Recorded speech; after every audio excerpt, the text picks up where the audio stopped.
door jamb is 4 9/16.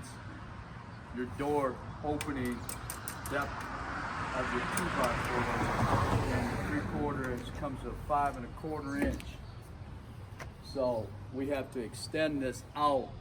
We gotta cut this brick mold out and custom work the jamb.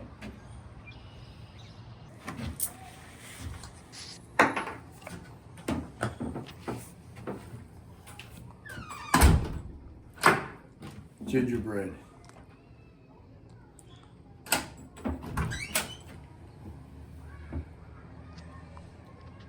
Perfect. Perfect. Thank you. Perfect.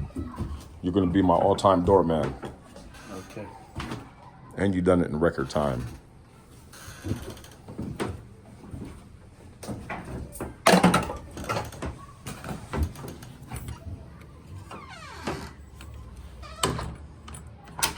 Butter, baby. Butter. All right.